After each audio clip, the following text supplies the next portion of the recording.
Before we start, here's what I'm watching for Friday. If US yields keep sliding, that's the dollar decline continuing. And when that happens, you often see it show up fast in commodities, especially the ones that are already under structural stress. So for Friday, I'm expecting strong price action across the board in commodities, and specifically in silver. If the market gets the tailwind I think it can get, a plus 2.5 to plus 3% day is absolutely on the table. Now, with that frame set, let's talk about what just happened and why it matters. Markets don't move in straight lines, they move in campaigns. This is Ashley Queen, and you're watching the Woman Stacker Show. And today's wrap matters because silver didn't simply drift lower. It was managed lower, then allowed to bounce. Right on schedule, right where the structure said the fight would happen. So subscribe so you don't miss our daily market wraps. Because in this market, the candle is the costume. The machinery is underneath. Now let's walk through what just happened step by step in a way you can actually hear and follow. Silver was trading up near 91, and then the whole sequence started with March open interest. According to the data in the transcript, March silver open interest plunged to 10,526 contracts, down 11,356 contracts from the day before. That's described as more than a 50% reduction in a single session. And the meaning of that in plain language is this. They dramatically reduced the amount of March pressure sitting in the front month.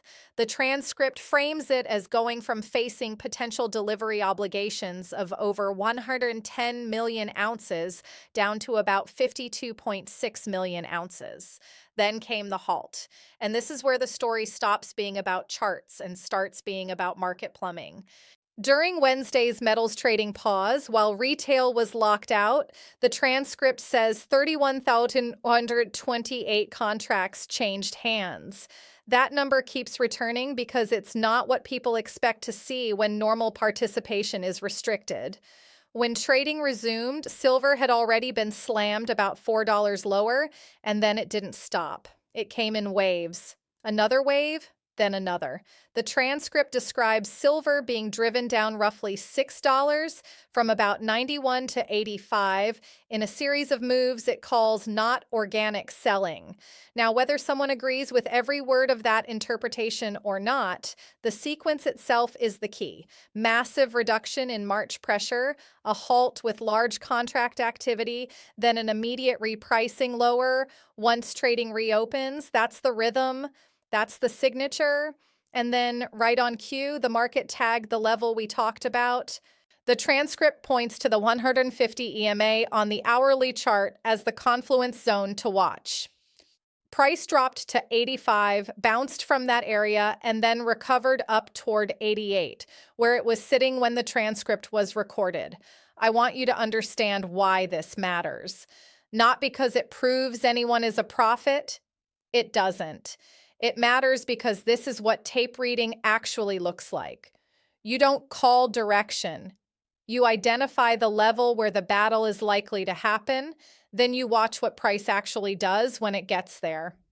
And the transcript adds a second layer to this, a swing failure pattern. The idea is simple. Price purges a meaningful low, then snaps back and closes much higher, trapping the people who sold the breakdown. That's the market clearing the board, not the market discovering truth. If you've ever wondered why it always feels like the move happens right after you give up, that's why. Now, there's another point in the transcript that's easy to skip but important. It argues that the CME survived March. In other words, the front month pressure was reduced enough to get through the period. But it also says the cost was credibility. Because when the same type of intervention appears around delivery windows again and again, more participants start noticing the pattern. The transcript even mentions Peter Brandt now openly talking about threatened lawsuits against the CME. I'm not here to litigate that. I'm here to tell you what it signals. If traders who built their identity on pure chart reading are now saying, this is beyond obvious, then what happened Wednesday was not subtle. And while paper markets were being reset, something else continued moving. Physical. This is where the episode stops being opinion and becomes math.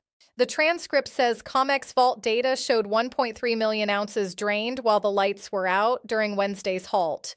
It breaks that drain across a few vault names, but the point isn't the brand label. The point is that metal moved out while price was being forced down. Then it gives updated totals, registered silver at 86.13 million ounces and total COMEX inventory at 360.64 million. And then it gives you the metric that should make you slow down. The coverage ratio in the transcript is 0.60. It describes that as registered silver covering only 60% of 1 month's open interest. It also phrases it another way. Registered divided by open interest equals 0.114, meaning for every 10 contracts, there is physical backing for about 1.4. Whether you love that framing or you hate it, you can't miss the directional message. Registered is not growing, it's tightening. And then comes the number that sits in the middle of the room like a weight. The transcript states 54.51 million ounces gone in 30 days, described as a 13% inventory decline in 1 month. So now ask yourself a simple question. If this is all just paper games, why is physical leaving at that pace? And if physical is leaving at that pace, what does it mean when the exchange has to force the price lower and trigger a halt to regain control of the front month? That's the tension. That's the story. Now we bring in the global spread because the transcript makes a point that price discovery isn't happening in one place anymore. It cites Shanghai spot around 97, Shanghai futures around 100, and Western spot around 88, creating a $9 premium. The important part is not the exact number.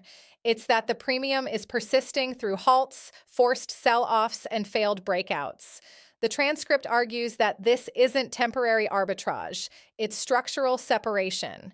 In plain terms, it's saying one market is indicating physical tightness and real demand, while another market is using paper structure to manage the visible price. Now, the biggest structural shift in the entire script, in my view, is what India just did. First, the transcript says India's regulator allowed $385 billion in actively managed equity funds to allocate up to 35% into precious metal instruments. That's not retail enthusiasm. That's institutional capital getting formal permission to rotate into hard asset exposure.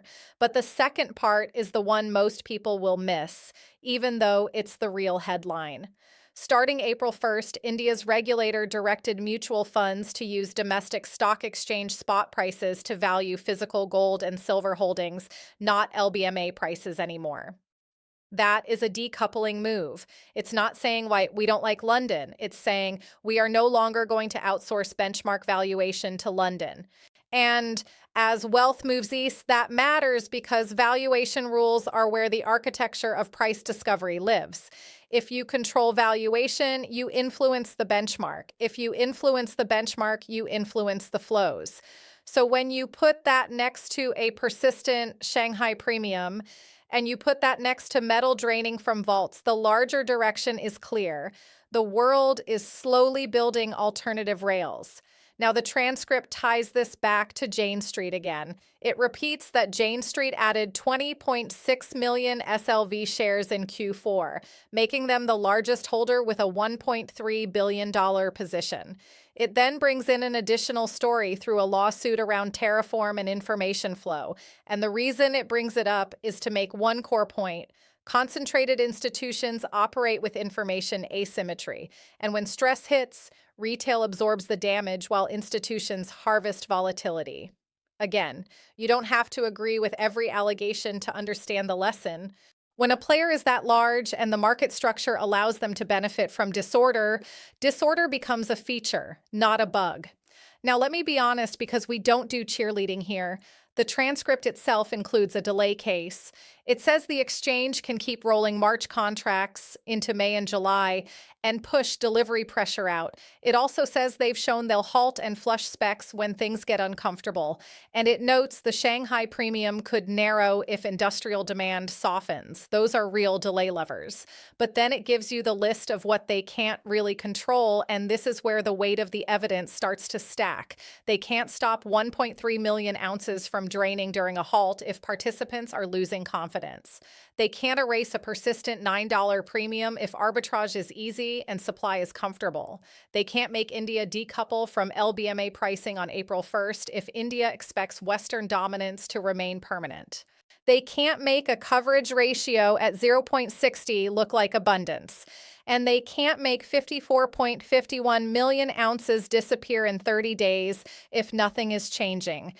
So, where does that leave us going into Friday? It leaves us with a market that just experienced a forced flush, but is still holding near 88 to 89, while the physical indicators remain tight and the global pricing architecture is shifting. That's a setup, not a promise. A setup.